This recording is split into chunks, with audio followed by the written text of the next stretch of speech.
Go live. Bit. Bit. Good morning.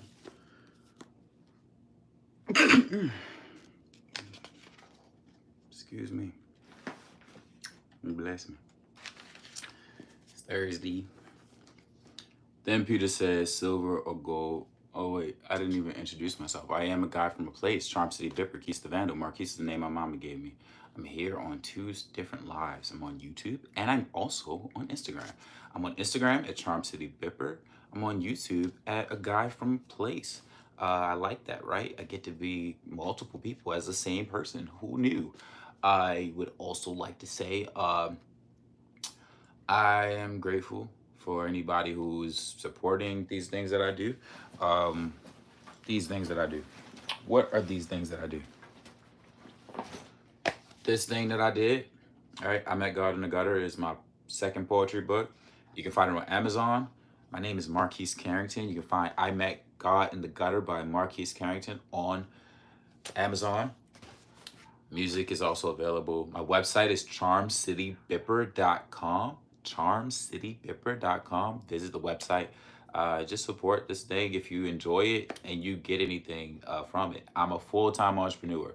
So I work through contracts and I work through this platform that you see me show up in. So again, if you enjoy this, continue to support it. I'm not this person who's like, I don't want to go back to work. I don't want to do a 9 to 5, but I genuinely am at a point in my life where I believe that the things that I offer are so valuable that working on somebody else's timeline hinders my creativity. I don't even do all the contracts I'm presented. Like I'm offered contracts where I'm like, if it isn't putting my brand in a position to win, if it isn't a partnership, I'm not really interested because people want certain aspects of what I offer, but they don't want it from Charm City Bipper. They don't want it from a guy from a place. They don't even want to support the Instagram page or watch the podcast or buy the book that I keep talking about. So again, if you aren't doing direct business with the business that I stand to be, I'm not looking to work with you. So that's with love. And don't hit me up about it. Just prove it. I don't like to talk about how you care about what I do. I like to see you care. So, the word. Then Peter said, silver or gold I do not have, but what do I have to give you? Read it wrong. Silver or gold I do not have, but what I do have I give you. In the name of Jesus Christ of Nazareth, walk. Acts chapter 3, verse 6, New International Version. Put the cup down. In Acts 3, a man who had been crippled since birth was begging for money every day at the temple gate. Occasionally, someone would place a few coins into his outstretched cup. He was stuck in a negative mindset because of his circumstances, not expecting anything to change until Peter stopped and spoke today's scripture to him. Peter was saying, put down your cup because what God is about to do will not fit in that cup. No one had ever spoken faith over him, telling him that he could walk. Then Peter pulled him up and instantly he was healed. Notice that this man had to put down his cup before he could receive his miracle. His mindset was hoping for a few coins, but God had healing for his legs that meant he'd never have to use that cup again. Do you see how God wants to show you his immeasurable favor? God is saying, get rid of your cup, have a new mindset, start believing bigger. The blessings I have for you cannot be contained in a cup. It's the National Day of Prayer as well. I thought that was heavy. I think that's heavy. Put the cup down.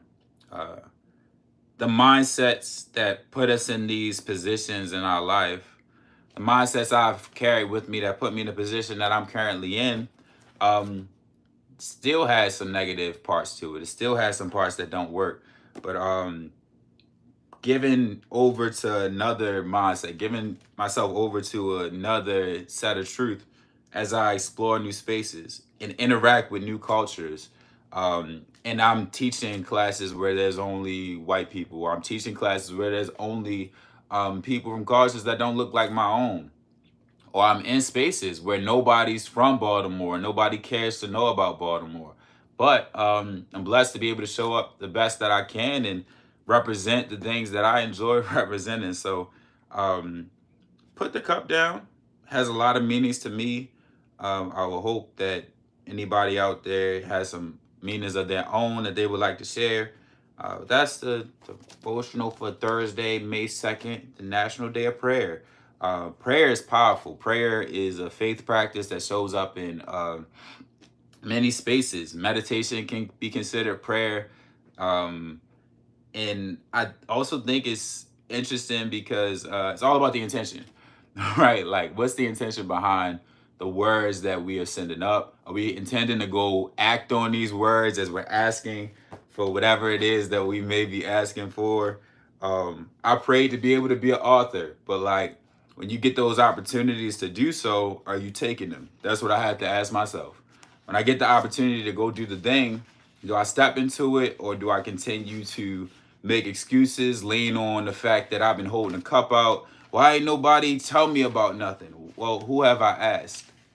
Is always the bigger question. Um, Toxic positivity, one of the poems from my book.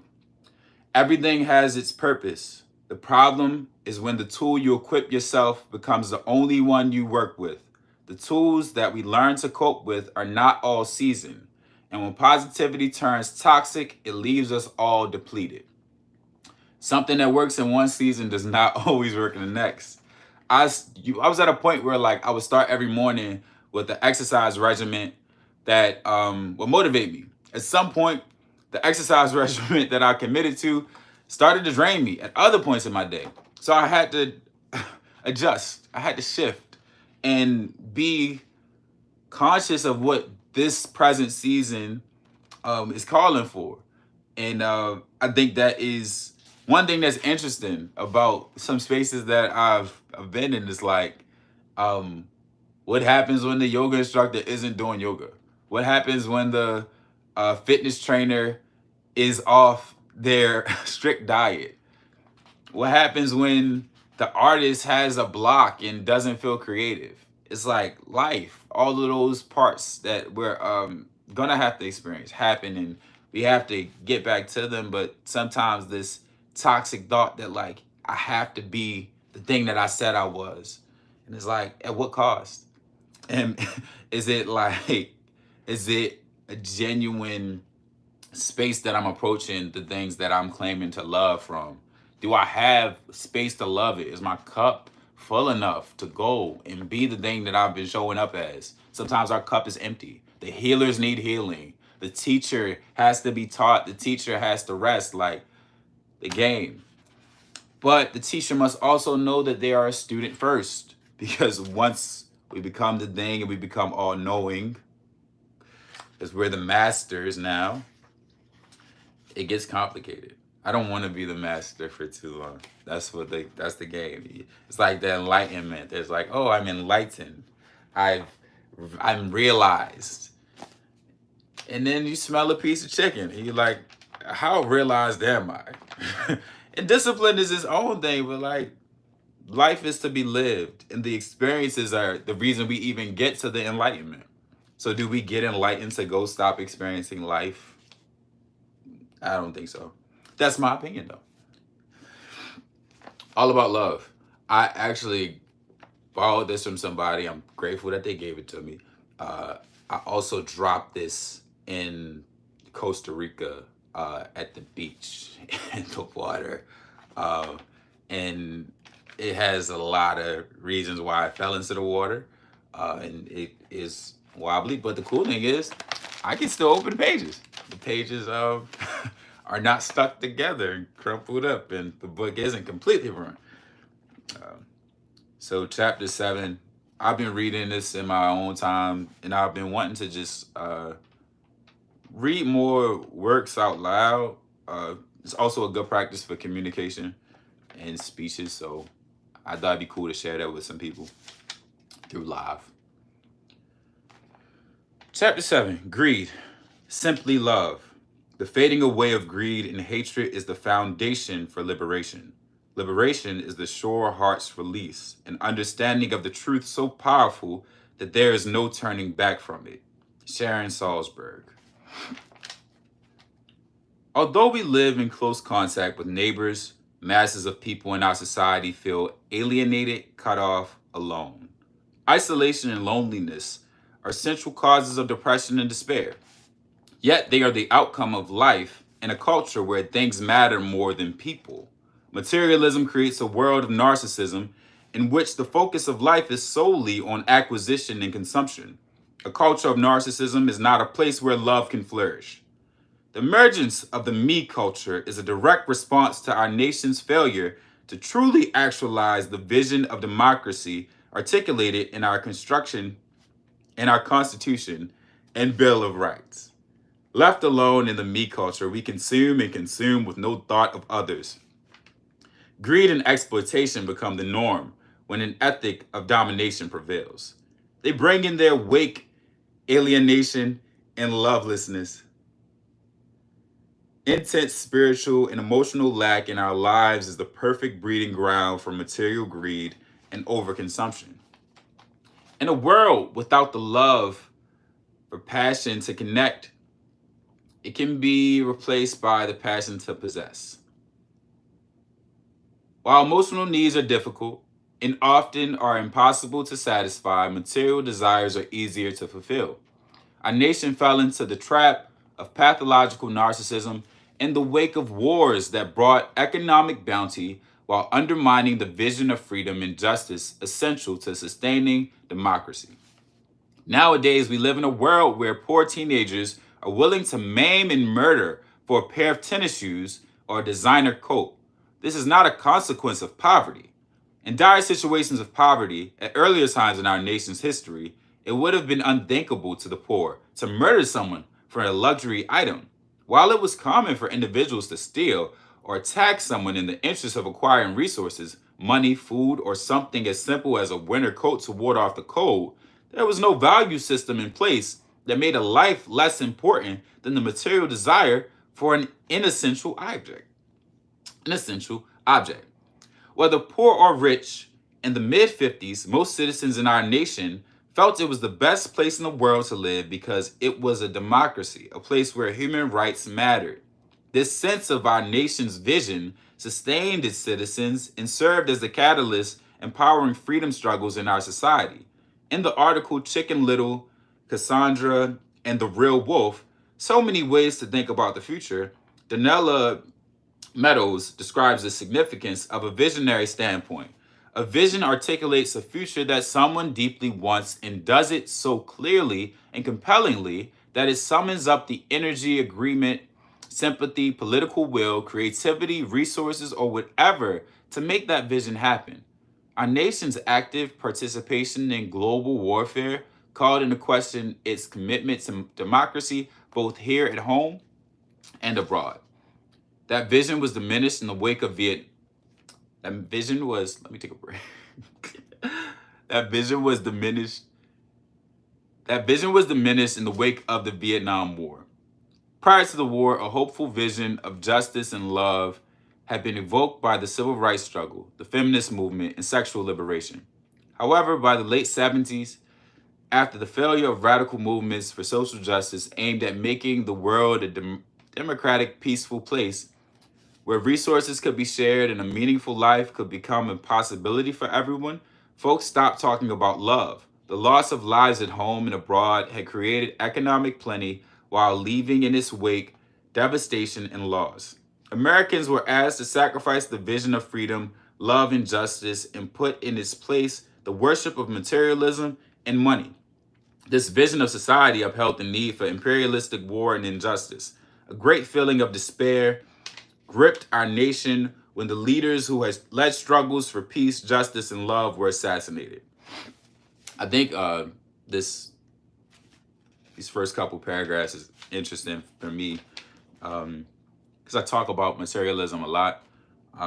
Being from Baltimore and actually seeing people be murdered because of inessential objects, be murdered because of jealousies that come into space, whereas like my value is based in the things I have rather than the person that I show up to be. This is very much something that like I said, I'm living through. I've had the jealousy. I've had the desire to have items that are inessential, thinking that it would make me more valuable because I've shown up in spaces with items that I was told weren't enough. Oh, that hat is whack. Oh, you ain't got designer on. You ain't ever had Gucci. You ain't never been to this space. So then the other part for me, like this book is written in 2000. This book is published in 2000. It's 2024. Still living into some of these a lot of these realities, right? And I think about like, okay, what are we working for? Are we working to provide to our community, to truly provide for our family, or to level up beyond the Joneses? Are we working to say that are we working to substantiate our humanity? Like, is the work now the thing that says I'm a person? Is that what is going on? Does our value start at the work we do? Does our value start at the things we possess? Or are we inherently of value because we're a human being that deserves life, deserves a life of freedom, and just rights as a being? Like I don't think I deserve more rights than animals. And not to say that like I do think I deserve more rights than animals, but just that I think every being in this space deserves a certain level of decency, a higher level of decency. In with the things going on in the world, and the way that it doesn't stop until it's knocking at our door, it's kind of it's strange. It's like, where's the empathy? Psychologically, we were in despair even as economic booms opened up jobs for women and men from previously disenfranchised groups. Instead of looking for justice in the public world, individuals turned to their private lives, seeking a place of solace and escape. Initially, lots of folks turned inward to family and relationships to find again a sense of connection and stability. Coming face to face with rampant lovelessness in the home created an overwhelming sense of cultural brokenheartedness. Not only did individuals despair about their capacity to change the world, they began to feel enormous despair about their ability to make basic positive changes in the emotional fabric of their daily lives. Divorce rates were the primary indicators that marriage was not a safe haven, and mounting public awareness of the extent to which domestic violence and all manner of child abuse were widespread clearly revealed that the patriarchal family could not offer sanctuary. Confronted with a seemingly unmanageable emotional universe, some people embraced a new Protestant work ethic, convinced that a successful life would be measured by how much money one made and the goods one could buy with this money. The good life was no longer to be found in community and connection. It was to be found in accumulation and the fulfillment of hedonistic, materialistic desire. In keeping with this shift in values from a people oriented to a thing oriented society, the rich and famous, particularly movie stars and singers, began to be seen as the only relevant cultural icons. Gone were the visionary political leaders and activists. Suddenly, it was no longer important to bring an ethical dimension to the work life.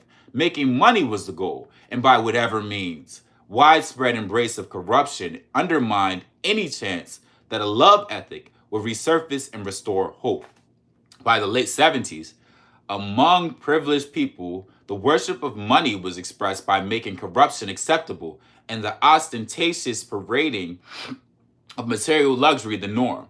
To many people, our nation's acceptance of corruption as a new order of the day began with the unprecedented exposure of presidential dishonesty and the lack of ethical and moral behavior in the White House. This lack of ethics was explained away by government officials linking support of big business to further imperialism with national security and dominance globally.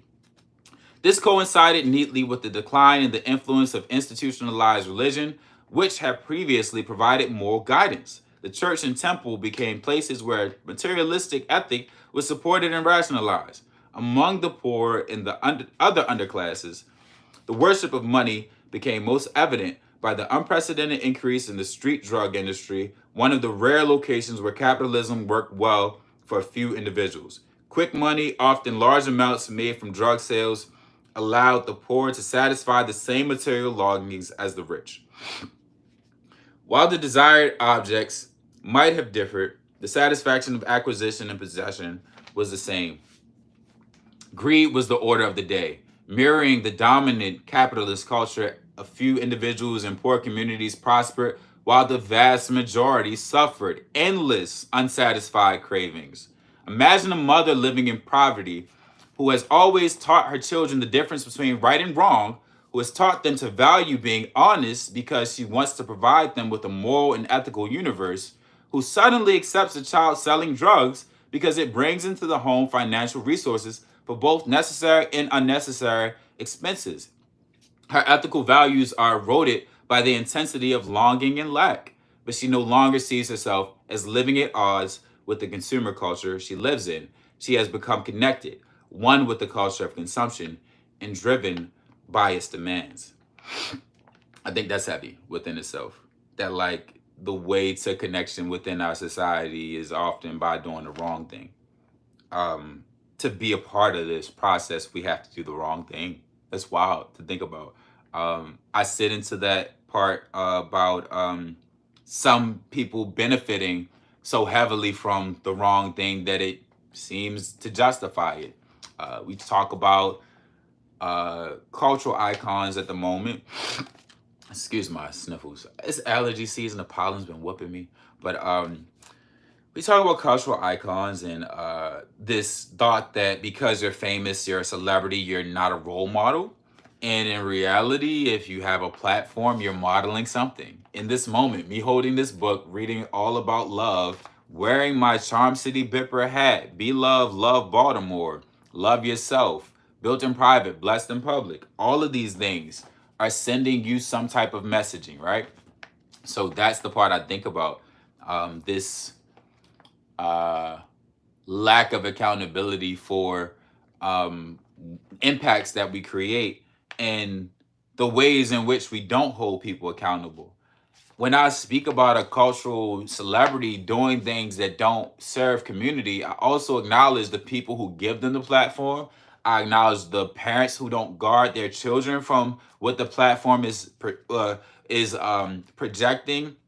I also acknowledge like I said, the corporations that make it possible for a black person to get on a stage and say, murder everybody in your neighborhood, murder him because he whack, like he's whack, he's dumb, he's ugly, he's nothing. Like, I like the diss records, I like hip hop for a lot of reasons, but I do acknowledge that there are some toxic parts of this culture. And if we don't have discernment or critical thinking, receiving some of this messaging without properly acknowledging what is being given to us and filtering out the good and the bad and having this, like I said, discernment as we intake media, it can be dangerous. I've seen people who think that the only way to have a good time is to get drunk on a Friday night at a location that they don't feel safe at. Get drunk at a location you don't feel safe at on a Friday night with people you really don't like or trust, people you can't give your secrets because you know that these secrets will not stay with those individuals. Like, favorite media becomes dramatic series where there's drugs being sold or there's women who are fighting and women who don't have healthy relationships. And this has become the standard for what it's like to be black, quote unquote. And I didn't grow up with that. I grew up in the early 2000s, but I still had the blessing of being able to watch media that didn't depict us in those ways. And the media that came into the cipher that was depicting us in those ways was like, that ain't black people. But voices have to be louder, and the media that projects positivity has to be louder. That's why I like the Kendrick diss. Random thing. I like the Kendrick diss because it's loudly saying, this is what I stand on. I love my community. I love it so much. I'm going to talk crazy about you. And I don't care what nobody think about it. And I'm going to tell them I hate you because I feel hated. I feel hated in this society already. I feel hated when I walk in a building and I'm expected to be the gym teacher before I'm expected to be the math teacher and the tech teacher or the English teacher. Like, I don't feel seen. I don't feel valued if I'm wearing a do-rag and I'm expected to steal from you. And that's by design. That's a media propaganda. It's a media propaganda that makes us think that students peacefully protesting on college campuses in this country, intense, are doing something problematic. That's propaganda. Is a lot of things that make us get in this space of, why are they doing that? And it starts with a lack of love. Love is not a topic she thinks about. Her life has been characterized by a lack of love. She has found it makes life easier when she hardens her heart and turns her attention toward more attainable goals, acquiring shelter and food, making ends meet, and finding ways to satisfy desires for little material luxuries. Thinking about love may simply cause her pain. She and hordes of women like her have had enough pain. She may even turn to addiction to experience the pleasure and satisfaction she never found when seeking love. Widespread addiction in both poor and affluent communities is linked to our psychotic lust for material consumption. It keeps us unable to love. Fixating on wants and needs, which consumerism, sorry to get my stutters going. Fixing on wants and needs, which consumerism encourages us to do, promotes a psychological state of endless craving. This leads to an anguish of spirit and torment so intense that intoxicating substances provide release and relief while bringing in their wake the problem of addiction. Millions of our nation's citizens are addicted to alcohol and illegal and legal drugs. In poor communities where addiction is the norm, there is no culture of recovery. That's a crazy sentence right there, but it's real. There is no culture of recovery. Like, what? Oh, I gotta stop? Oh, no, never. There is no culture of recovery. The poor who are addicted and who lack the means to indulge their habit are caught. Let me make sure I get you. Let me make sure I know who you are when I get off here, because you strange. I don't even know how to pronounce that name. Do you even know what I'm saying before you get in my chat talking about stop? The poor who are addicted and who lack the means to indulge their habit are caught in the grip of major physical and emotional suffering. Addicts want release from pain. They are not thinking about love. In Stanton Peel's useful book, Love and Addiction, he makes the insightful point that addiction is not about relatedness. Addiction makes love impossible. Most addicts are primarily concerned with acquiring and using their drug, whether it be alcohol, cocaine, heroin, sex, or shopping. Hence, addiction is both a consequence of widespread lovelessness and a cause. Only the drug is sacred to an addict. Relationships of intimacy and closeness are destroyed as the addicted individual participates in a greedy search for satisfaction. Greed characterizes the nature of this pursuit because it is unending. The desire is ongoing and can never be fully satisfied. Heavy, heavy. Like, everybody doesn't acknowledge sex and shopping as a thing to be addicted to. But if it's something that must be done, no matter what impact is being left, right? I don't have the opportunity to have the sex I want to have, shop the way I want to shop, drink the liquors I want to drink, do the drugs I want to do. So I'm going to do things that may not be morally right to make that possible. I may become a drug dealer. I may become a thief. I may steal from people. I may become an assailant. I may assault people. I may assault women. I may commit violence to get these things. The sex, get the alcohol, get the drugs, get the go to shop more, go to have more things to assign a value to the self, because there is no satisfaction. There is no satisfaction to be had in a loveless space, internally or externally.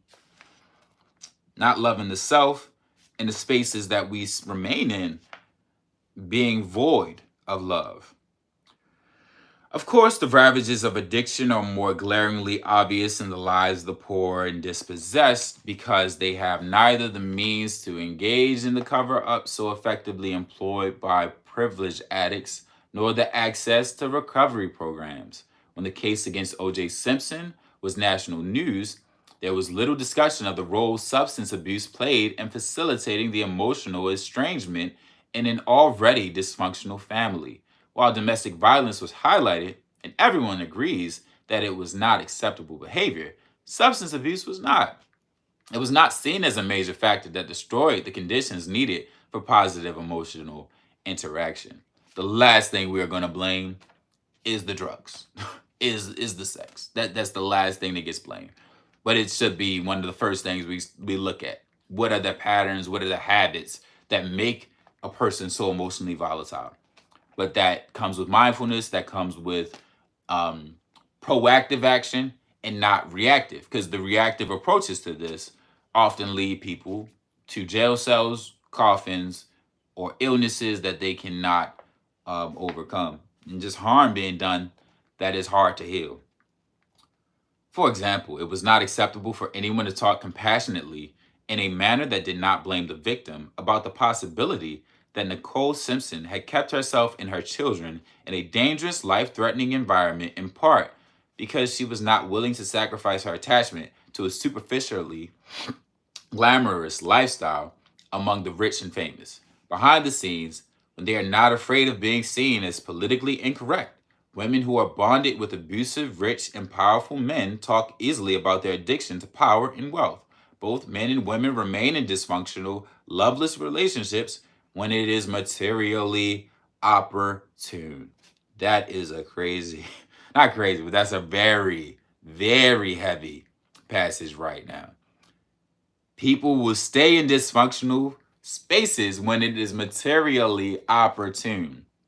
That is one of the reasons I say so much money isn't everything. I don't say money isn't everything because I think we don't need money. I do recognize the value of money, especially in a poor city like the one that I'm from. Having gone to third world spaces and seeing the impact that just getting clean drinking water to spaces can do, just getting community resources and community hubs for spaces. I've seen the impact of money. Money is very valuable.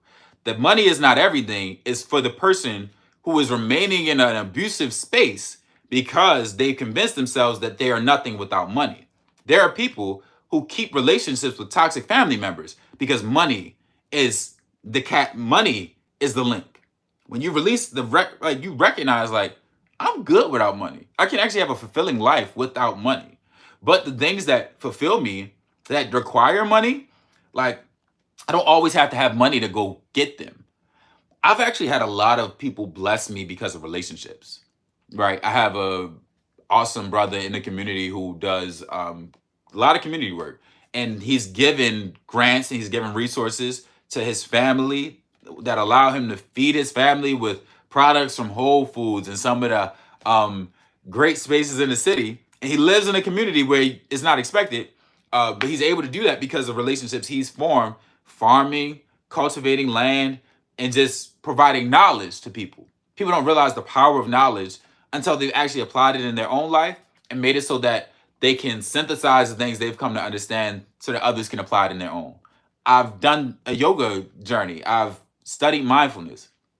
I've began to look at other aspects of my life because of the things that I've studied, and synthesizing that so that when I show up in space, I can tell youth with a straight and clear message: acceptance, trust, forgiveness, patience, non-striving, non-judgment, and beginner's mind are some tools I use for mindfulness. And as I explain each one, I can see layers peel back from these students. So something as basic as that, because of what I've done in my life and how I've actualized it in a way where I can show up better, I can now bless people. If you're going to be selfish to invest in yourself so that you can go give back to people. Go to college so that you can learn a skill that you can show up in community with, that you can provide in a loving way. That's why they say do what you love.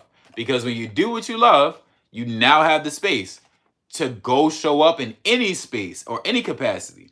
There's people who learn to be doctors because they loved healing, and they'll go be doctors for no dollars at all because they know the value of literally giving somebody their life back. Like when your hip is hurting and somebody helps you to heal your hip, like they give you your life back. Mobility is a very big part of our life. So that's why I enjoy yoga as well. I'm going to read that passage again. For example, it was not acceptable for anyone to talk compassionately in any matter that did not blame the victim about the possibility that Nicole Simpson had kept herself and her children in a dangerous, life threatening environment, in part because she was not willing to sacrifice her attachment to a superficially glamorous lifestyle among the rich and famous. Behind the scenes, when they are not afraid of being seen as politically incorrect, women who are bonded with abusive, rich, and powerful men talk easily about their addiction to power and wealth. Both men and women remain in dysfunctional, loveless relationships when it is materially opportune. All over this nation, greed motivates individuals to place themselves in life threatening situations. Our prisons are full of people whose crimes were motivated by greed, usually the lust for money. While this lust is the natural response of anyone who has totally embraced the values of consumerism, when these individuals harm others in their pursuit of wealth, we are encouraged to see their behavior as aberrant. We are all encouraged to believe they are not like us. Yet studies show that many people are willing to lie to gain monetary advantage. Most people are tempted by longings to endlessly consume or to try to acquire wealth by any means. In recent years, the public support of gambling, both in lotteries and casinos, has heightened the awareness that desire for money can be addictive. Yet the fact that large numbers of working and middle class people gamble away their hard earned incomes in the hope of becoming wealthy is never national news. Many of these hardworking citizens lie and cheat other family members to sustain their habit. While they will not be arrested or put in prison, their dysfunctional behavior undermines the trust and care in families. They have more in common with prisoners who risk everything in the hope of making easy money than they have with family members who want loving connection to be more important than the lust for material success. In The Seven Laws of Money, Michael Phillips calls attention to the fact that most of the prisoners he encountered incarcerated for stealing as they attempted to get rich quick were smart, industrious individuals who could have worked and attained material wealth. Working daily to earn money would have taken time. Significantly, the combination of the lust for material wealth and the desire for immediate satisfaction are the signs that this materialism has become addictive. The need for instant gratification is a component of greed. This same politics of greed is at play when folks seek love. They often want fulfillment immediately. Genuine love is rarely an emotional space where needs are instantly gratified. To know genuine love, we have to invest time and commitment. As John Wellwood reminds us in Journey of the Heart, the Path of Conscious Love, dreaming that love will save us, solve all our problems, or provide a steady state of bliss or security only keeps us stuck in wishful fantasy, undermining the real power of the love, which is to transform us. Many people want love to function like a drug, giving them an immediate and sustained high. They want to do nothing, just passively receive the good feeling.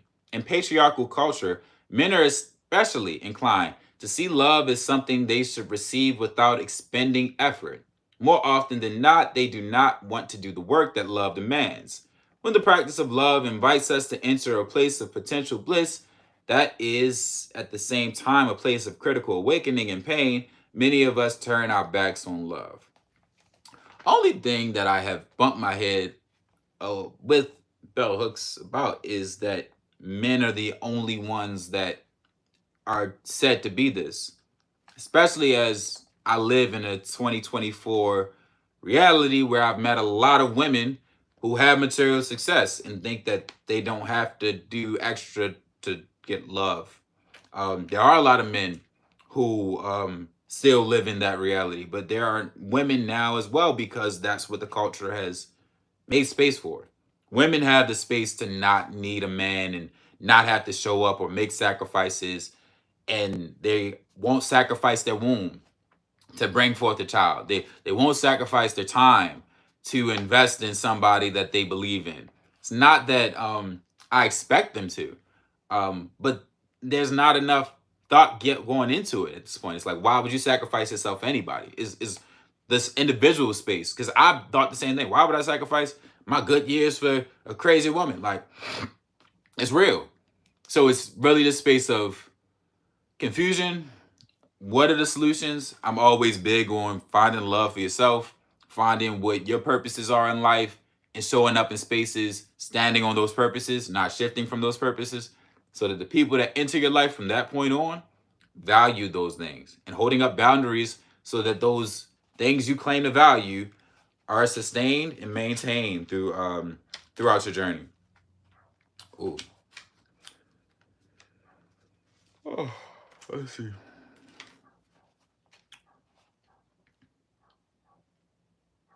The practice of love invites us to enter a place of potential bliss that is at the same time a place of critical awakening and pain. Many of us turn our backs on love. Big facts. You have to deal with the the awakening and the pain. Like, deal with the pain of, like, I may be wrong, and I have to change up the way that I'm approaching this.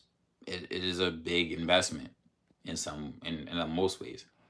All the widespread emphasis on dysfunctional relationships in our society could easily lead to the assumption that we are a nation committed to ending dysfunction, committed to creating a culture where love can flourish. The truth is, we are a nation that normalizes dysfunction. The truth is, we are a nation that normalizes dysfunction. The more attention focused on dysfunctional bonds, the more the message that families are all a bit messed up becomes commonplace, and the greater the notion becomes that this is just how families are. Like hedonistic consumption, we are encouraged to believe that the excesses of the family are normal, and that it is abnormal to believe that one can have a functional, loving family. Healthy relationships is an abnormality right now. Being loving and genuine is abnormal to the point that people don't trust you. They would trust you more if you came with problems and you were nigga. They trust that more than they trust that you are actually providing something of genuine value. This is the outcome of living in a culture where the politics of greed are normalized. The message we get is that everybody wants to have more money to buy more things, so it is not problematic if we lie and cheat a bit to get ahead.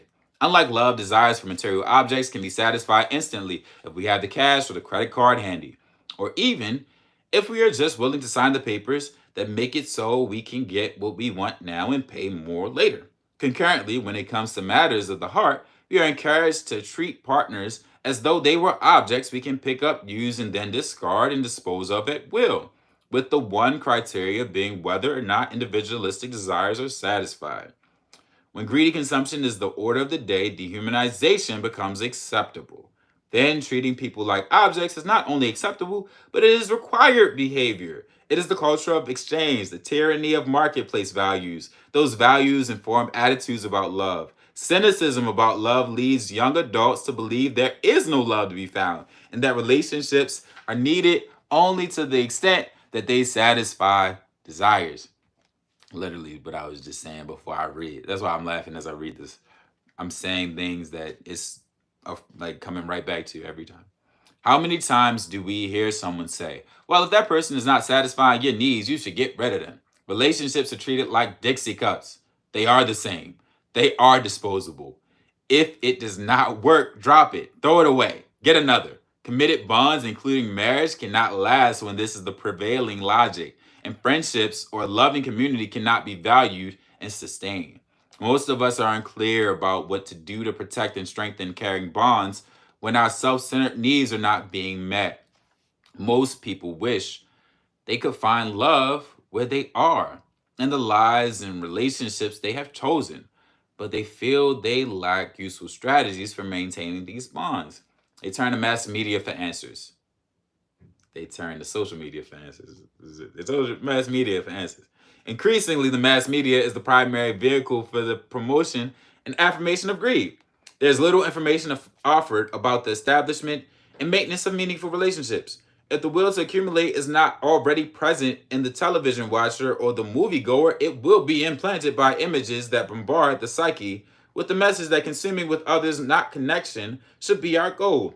Nowadays, we go to a movie and must watch commercials first. The relaxed, receptive state of surrender we like to reserve for the pleasure of entering into the aesthetic space of a film in a dark theater is now given over to advertising, where our sense and our sensibilities are assaulted against our will. Greed is rightly considered a deadly sin because it erodes the moral values that encourage us to care for the common good. Greed violates the spirit of connectedness and community that is natural to human survival. It wipes out individual recognition of the needs and concerns of everyone, replacing this awareness with harmful self-centeredness. Healthy narcissism, the self-acceptance, self-worth, that is the cornerstone of self-love, is replaced by a pathological narcissism wherein only the self matters, that justifies any action that enables the satisfying of desires. I want to read that again. Healthy narcissism actually is a thing. Healthy narcissism, the self-acceptance, self-worth, that is cornerstone of self-love.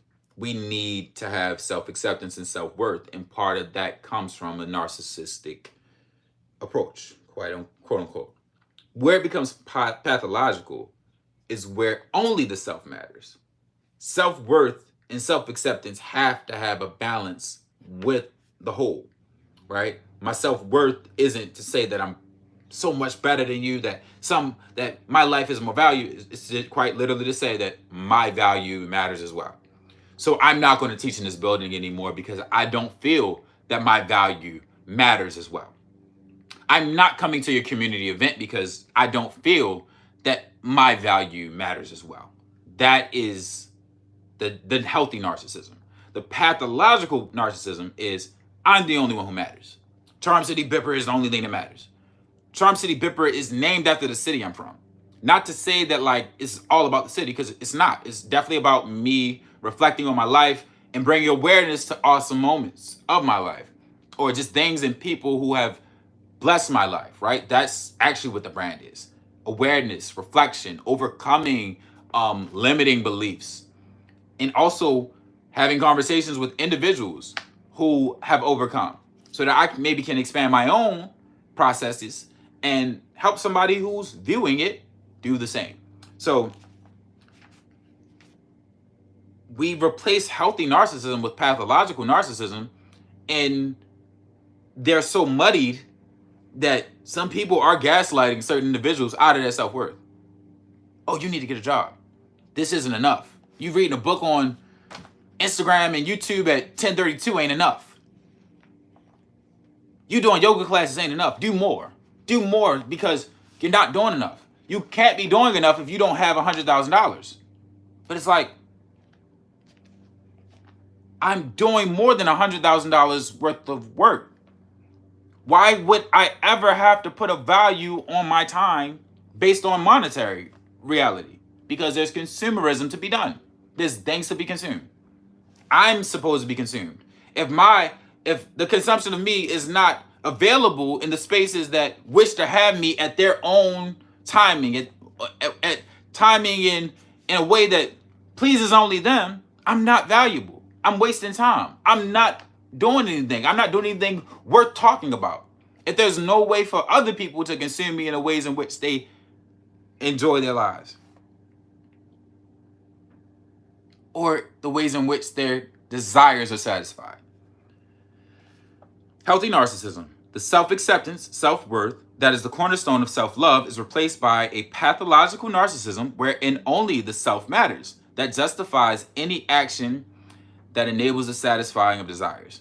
The will to sacrifice on behalf of another, always present when there is love, is annihilated by greed. The will to sacrifice on behalf of another, always present when there is love, is annihilated by greed. No doubt, this explains our nation's willingness to deprive poor citizens of government-funded social services, while huge sums of money fuel the ever-growing culture of violent imperialism.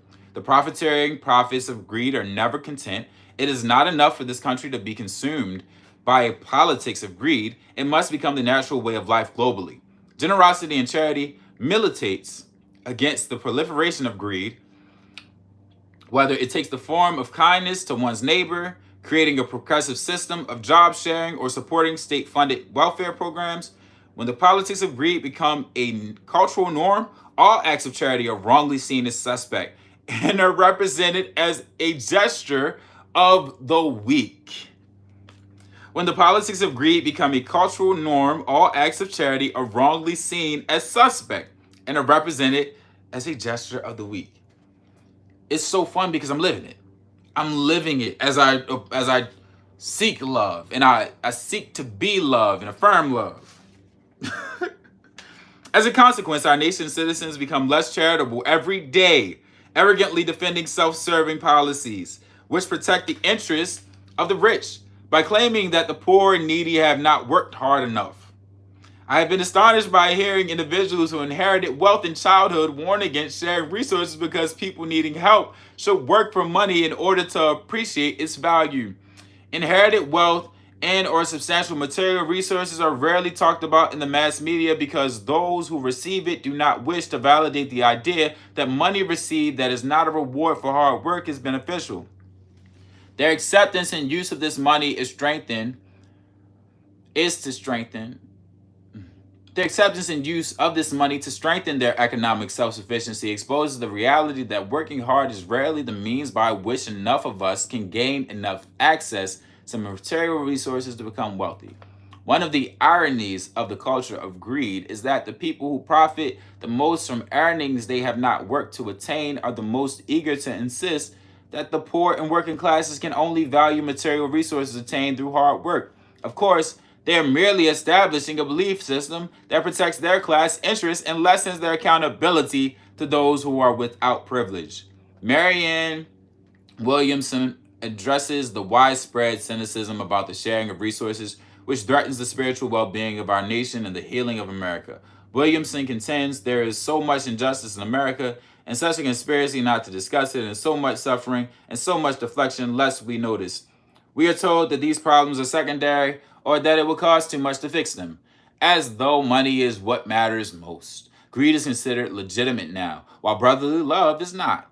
Although Williamson is a new age guru, her courageous willingness to talk about the unacceptable did not diminish her popularity. Most readers simply chose to overlook this particular book. In it, she challenges us to resist, to dare to change injustice without denying that she is privileged. She calls herself and us to ask for not sharing the wealth. Without denying that she is privileged, she calls herself and us to task for not sharing the wealth. Heavy part right there. I want to check that book out that I just mentioned. The Healing of America, Marianne Williamson. That's the other part that is interesting when you do certain work. There's this belief that because you're speaking on it, you don't actually do it enough. And it's like, or that you have to be doing it perfectly. And it's like everything I'm mentioning, right? If I tell you about yoga, it's not because I'm a perfect yogi. It's also not because I fully understand the concept. Like there's still things I have to learn. So if there's something of insight that you can bring to my space that you've studied or you've experienced in a way that would speak to me, I'm open ears. But I would like to know that you studied it and that you did it from a space of care and not a space of, you're wrong and my beliefs are right. I'm not here to even say my beliefs are right. Ooh, y'all in here cursing. Y'all acting up. Y'all acting up in the chat. Come on with that. I'm gonna have to get at y'all. I'm gonna have to tell YouTube. Y'all, I'm gonna have to tell on y'all. Yeah, I'm gonna get my phone out. Like Karen. I'm gonna call somebody like a Karen. Get my phone out on some of y'all. Y'all wild. Ooh, I keep looking like I'm okay, I got to. Okay, I can get to that. I'm gonna ease up. Everyone finds it difficult to resist the dictates of greed. Letting go of material desires may compel us to enter the space where our emotional wants are exposed. When I interviewed popular rap artist Lil' Kim, I found it fascinating that she had no interest in love. While she spoke articulately about the lack of love in her life, the topic that most galvanized her attention was making money. I came away from our discussion awed by the reality that a young black female from a broken home with less than a high school education could struggle against all manner of barriers and accumulate material riches, yet be without hope that she could overcome the barriers blocking her from knowing how to give and receive love. It's wild. The culture of greed validates and legitimizes her worship of money. It is not at all interested in her emotional growth. Who cares if she ever knows love? Sadly, like so many Americans, she believes that the pursuit and attainment of wealth will compensate for all emotional lack. Like so many of our nation's citizens, she does not pay close attention to the mass media messages that tell us about the emotional suffering of the rich. If money really made up for loss and lovelessness, the wealthy would be the most blissful people on the planet. Instead, we would do well to remember again the prophetic lyrics sung by the Beatles, "Money can't buy me love." Ironically, the rich who grow greedier and overprotective of their wealth are increasingly as perpetually stressed and dissatisfied as the greedy poor who suffer endless cravings. The rich cannot get enough.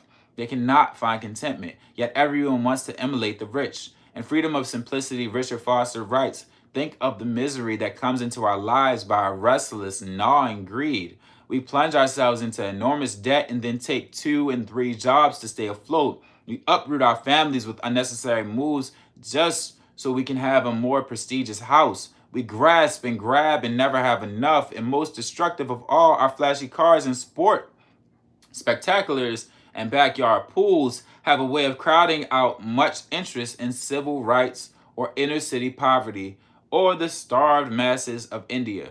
Greed has a way of severing the cords of compassion. Indeed, we ignore the starving masses in this society, the 38 million poor people whose lives are a testimony to our nation's failure to share resources in a charitable and equitable manner. The worship of money leads to a hardening of the heart, and it can lead any of us to condone either actively or passively the exploitation and dehumanization of ourselves and others. Much has been made of the fact that so many 60s radicals went on to become hardcore capitalists, profiting by the system they once critiqued and wanted to destroy. But no one assumes responsibility for the shift in values that made the peace and love culture turn toward politics of profit and power.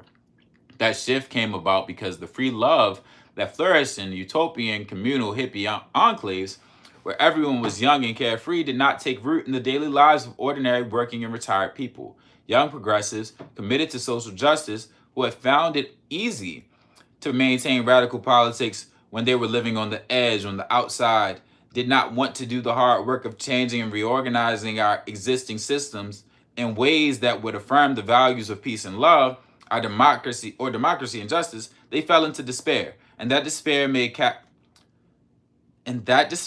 capitulation to the existing social order the only place of comfort. It did not take long for this generation to find out that they love material comfort more than justice.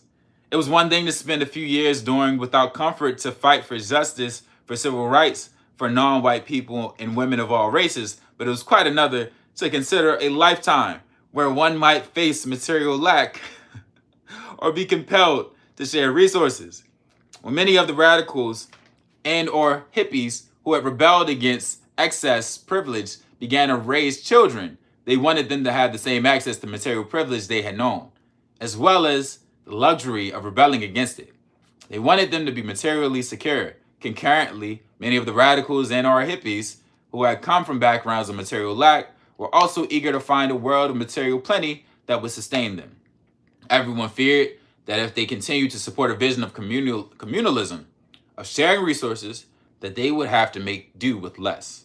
Lately, I have sat around dinner tables with fancy food and drink, dismayed as I listen to reform radicals joke about the fact that they would never have imagined years ago that they would become social liberals and fiscal conservatives. People who want to end welfare while promoting and supporting big business. Williamson makes this insightful point. The backlash against welfare in America today is not really a backlash against welfare abuse so much as it is a backlash against compassion in the public sphere. While America is full of those who will police our private morals, there is far too little questioning of societal morals. We are among the richest nation on earth, Yet we spend a trivial amount on our poor compared to that spent by every other Western industrialized nation. 1/5 of America's children live in poverty. That's 20% of American children. Half of our African American children live in poverty. Half, 50% of the African American children that were born in 2000, and in that time period, 2000, live in poverty. We're the only industrialized Western nation that does not have universal health care. These are the truths no one wants to face. Many of our nation's citizens are afraid to embrace an ethics of compassion because it threatens their security. Brainwashed to believe that they can only be secure if they have more than the next person. They accumulate and still feel insecure because there's always someone who has accumulated more. We are all witnessing the ever-widening gap between the rich and the poor, between the haves and the have-nots. Those with class privilege live in neighborhoods where affluence and abundance are made explicit and are celebrated. The hidden cost of that affluence is not apparent, however. We need not witness the suffering of the many so that the few may live in a world of excessive luxury. I once asked a rich man who had only recently attained his status what he liked most about his new wealth. He said that he liked seeing what money could make people do, how it could make them shift and violate their values. He personified the culture of greed. His pleasure in being wealthy was grounded in the desire to not only have more than others, but to use that power to degrade and humiliate them. To maintain and satisfy greed, one must support domination. And the world of domination is always a world without love. We are all vulnerable. We have all been tempted, even those of us committed to an ethic of love, are sometimes tempted by greedy desires. These are dangerous times. It is not just the corrupt who fall sway to greed. Individuals with good intentions and kind hearts can be swept away by unprecedented access to power and privilege. When our president exploits his power and consensually seduces a young woman in the government's employ, he gives public expression to this greed. His actions reveal a willingness to place all he holds dear at risk for the satisfaction of hedonistic pleasure. That so many of our nation's citizens felt his misuse of power was simply the way things are done, that he simply had the misfortune to get caught, is further testimony that the politics of greed are condoned.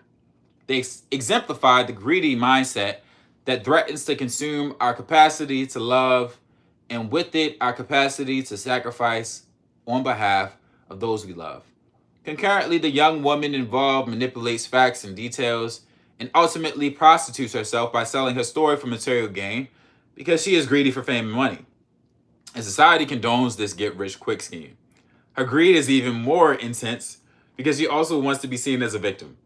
With the boldness of any con artist, working the capitalist addiction to fantasy, she attempts to rewrite the script of their consensual exchange of pleasure so that it can appear to be a love story. Our hope is that everyone will be seduced by the fantasy and will ignore the reality that deceit, betrayal, and a lack of care for the feelings of others can never be a place where love will flourish. This is not a love story. It is a public dramatization of the politics of greed at play, a greed so intense it destroys love. Greed subsumes love and compassion. Living simply makes room for them. Living simply is the primary way everyone can resist greed every day. All over the world, people are becoming more aware of the importance of living simply and sharing resources. While communism has suffered political defeat globally, the politics of communalism continue to matter. We can all resist the temptation of greed. We can work to change public policy, electing leaders who are honest and progressive. We can turn off the television set. We can show respect for love. To save our planet, we can stop thoughtless waste. We can recycle and support ecologically advanced survival strategies. We can celebrate and honor communalism and interdependency by sharing resources. All these gestures show respect and gratitude for life. When we value the delaying of gratification and take responsibility for our actions, we simplify our emotional universe. Living simply makes loving simple. The choice to live simply necessarily enhances our capacity to love. This is the way we learn to practice compassion, daily affirming our connection to a world community. Chapter 7, Greed. I was doing a lot of reading. But yeah, that is what I've been into. I've been picking this up when I had the time to. Not when I have the time to, when I make the time to. I'm grateful for this book. It has been an interesting read, especially as I have moved through community spaces and I created a platform called Charm City Bipper. Be Love, Love Baltimore is a slogan. Built in private, blessed in public. It's all of these thoughts centered around the concept that we are one. But to understand the oneness that we are, we have to truly understand the ways in which we are being divided. There's not enough clarity around the divisions taking place. And I have to deal with my own desires. I have to deal with my own greed before I show up into community to tell people about the greedy ways in which they're showing up. I have to acknowledge that I wanted to be a rap artist. I wanted to be Kanye. I wanted to be Drake. I wanted to be Kendrick. I wanted to be anybody but myself because the self I was showing up as wasn't getting the things that they desired. So then it becomes this thing of I'm nobody. I'm a guy from a place, right? I'm a guy from a place to say I'm nobody and everybody. Everybody's experiences of value. If I had my mental episode and didn't have the family support system that I had, would I be speaking to anybody with clarity? Would I be of value to anybody? Would my opinion hold the weight that it does? Would I be asked to come to schools and speak to youth? If I didn't have the support networks, the community that loved me was my wealth, is my wealth. I grew up in a village. That's why I speak about Chester Street. That's why I say I met God in the gutter. I went to church too, but on the Sundays when we weren't at church, my grandmother was cooking. My family was coming over. She had 12 kids. We went to her house on Chester Street, down the street from Northeast Market. I can't get any more Baltimore than that. But there are expectations for how a black man's supposed to show up in society, so there's no desire for me to be anything that I'm being. And there's no acceptance of it. And he got to be from the county. And there's no way he's from Baltimore until I say to, do, and dummy. Yeah, shorty's stupid. Like, it really go crazy. Like, it is what it is. Like, if I say these things that are known for us, until I crash out, until I melt down, until I get on here and I scream at somebody in community that I had an issue with. Because that's the other part. I've had issues with people in community. But I respect the work that they're doing and I acknowledge the traumas they've gone through well enough to say, I'm not going to do that to my sister. I'm not going to do that to my brother. I'm going to support them anyway. Because I understand what loyalty had done for me when I didn't look good enough for everybody and people still chose to be loyal to me. I understand what the loyalty to this place does over the years, no matter how ugly it gets. I don't agree with everything and everybody. I don't always like everything and everybody. But if you grew up in this space and you have made it to the point where you can provide anything artistic, entrepreneurial, like anything in this space where people are murdered in front of a McDonald's, when my cousin is murdered at in the projects and they shoot him in the head multiple times. Headshots don't take more than one shot and stomp the body. And then another cousin is shot in front of a convenience store and passes because of a staph infection in their leg. And then the uncle is paralyzed since 2019 because of gun violence. And he was a police officer. He's still honored as a police officer. He was working within the system. And then this system don't show up for him in the ways that we would expect of somebody who was harmed in combat or harmed on duty, because it wasn't combat. It's on the way to work when he was shot. And by the grace of God, he survived because he may not be here in this moment, right? That's why I get to say this. I don't speak on Christianity as if it's the great resolve. I don't speak against Allah. I don't speak against Islam. I don't speak against anybody's faith practice. if it brings you closer to Big G, and it allows you to honor my community, honor communities, come on with it. Bring it. Bring the love. Because that's what it's all about. The love. Bring the love. Don't skip me on the love, my G. But it's hard to get to the love when we honor the greed. It's hard to get to the love when we honor the status, the accumulation of accolades. We honor the stats.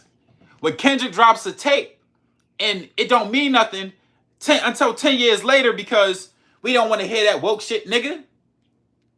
When Kendrick drop a diss and the beat ain't hitting like it's supposed to, and you ain't really listening to the words, but you already gonna speak against it because you just like Drake. You like what he look like. You like how the nigga look. You don't like how the nigga talk. I'll be damned if I break my house down, then I built brick by brick because you don't like the way a nigga talk. That's what we dealing with. Because we don't like the way a nigga talk, we won't listen to him. That's crazy. And that's why we are what we are as a community. He starts the diss track with a Teddy Pendergrass sample.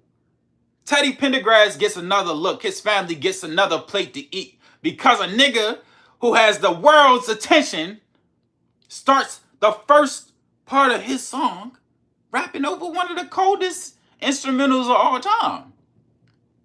You're my latest, you're my greatest, my latest, my greatest inspiration. It keeps picking me up. Like that thought, excuse my saying. But this is a person who represented possibility to young men in Philadelphia and Baltimore. Teddy Pendergrass was a beacon of light for my grandfather and remains that for me. Sam Cooke is a beacon of light for my grandfather and his brothers and his peers. And we don't get to bring him up. What part of them brothers does Drake sample? What part of that culture does he honor? To Pimp a Butterfly in a classic? My nigga. He got Bilal on there. Soul Sister Bilal. He has samples from funk artists. Dr. Dre's a part of that. The Chronic is what Dr. Dre offered the culture. The Chronic changed the way we look at music. All music. You think sampling, like you think the impact that sampling has only shows up in hip hop? What is Ed Sheeran's #1 song? It's an interpolation of a TLC joint. Like this is what we sit into. We don't even realize the power we are as a community. And we don't even be allowed to say it. Because we don't like the way a nigga talk. You too black. You too woke. Go back to sleep, nigga. We got Henny to drink. We got basketball games to watch. We got hookah to smoke. We got kids to ignore. Give them the iPad. Give them the TikTok. That's what we got. Can we make do? Can we make do with what we got? What are we making with what we got? Not denying it. I love it. I love that we have something to call out. I love that everybody is having opportunities. I love that people are changing the lives of their families. They're changing the lives of generations. As much as I joke about Sexy Red, I love the fact that she is having success just being herself. Because I know a lot of women who are Sexy Red in our community who don't get any type of value. I know the Sexy Reds that didn't make it because I'm from the city that I'm from. I know the Sexy Reds that are going to Walmart with the sweatpants and the SpongeBob t-shirt that's oversized or very tight because she's looking to leave with something, looking to leave with somebody. But my problem in society is when sex is now used as a weapon. Sex is now used as a source of accumulation. I eat by having sex. My sexuality is what's feeding me. That's crazy work. I like the concept of love making. I like the concept of safe sex. I don't like this concept where a woman is expecting to have to sell her body at some point. Is expecting that her words won't have any meaning unless her sexuality is prominent within her addressing us. It's wild work. But who wears the responsibility? I have to wear it as well, right? That's where we are as a space. It's like, as soon as we start talking accountability, you can't blame them. If I point my finger at anybody, is 3 pointing back at me, and I'm also pointing my finger at the systems that make it possible. Everybody gets blamed when the finger gets reached out to point. That's how it works. There's college students on a campus right now, intense. We all have to deal with the ramifications of that. Black man had a knee on his neck for 8 minutes and 30 seconds. If it was 7 minutes, if it was 6 minutes, if it was 5 minutes that this knee was on this black man's neck, would it make it any more right? Is it justified in any capacity to put your knee on a person's neck? But that's what happens when we dehumanize individuals for the sake of greed. And greed is more valuable than love. Consumerism, consuming. What do you offer to the space? What part of you can I eat off of? What can I benefit from? So I'm going to end it with this. I'm going to share a poem from my Met God in the Gutter. Great days are made by the greatest. Only destruction is coming from hating. Life too complex for their general statements. I'm with the highest. Success is contagious. Who do you serve? I don't care if you're famous. I'm liking me even when they ain't praising. Where do you stand? I don't care about your status. Man gave you titles. You honor them labels. You proud of the money you spent, which you save. Bragging about things that you have, still a slave. Gotta watch how I judge, because I'm moving with love. And the truth is, I might do the same. If my parents ain't teach me about faith and to honor his name, grateful to say that through all of the pain I remain. Grateful for all of the love I maintained. Grateful and loved, I won't complain. I am enough. I am enough. You are enough. We are enough. But we can always be more. And when we aren't enough, the response is not that we have to go accumulate things. We have to go prove points because we are proven. The response is that we show up in community and we find love to give, or we find love to receive. That's what gets us back to enough. How close are we to God? What's the relationship with God? The relationship with God doesn't start with how you show up in your church building. It doesn't start with how you profess to be anything spiritually religious to watchers and onlookers. Your relationship with God starts with yourself, and I hope that you are fostering that and maintaining space for that in a way that keeps you loving. As I always say, one day made better, as many days made greater. I'm uplifting you to be in a world that cares. If I keep it to myself, I think that's unfair. The joys we're given are best when shared. Visionaries never die. Legends survive. Through the seeds we sow daily, we get better with time. I'm wishing you peace, prosperity, many blessings. Built in private, blessed in public. Whether they like it or love it, the process is trusted. May your life be abundant. This will be on YouTube as well. So if you want to catch the replay and have more autonomy to how you watch it. Because Instagram be wild. Like, I be trying to skim through the Instagram lives that I post, and I'm like, this is nuts. But you can speed this up on YouTube. You might be able to clip it. You might be able to just experience this in a way that is more beneficial, because this is an hour plus long thing. I actually plan to keep doing these. I don't know how much I can commit to these, but I enjoy reading the devotional, enjoy reading my book, and I may read chapter 8 tomorrow. So enjoy your day. Be blessed. Peace.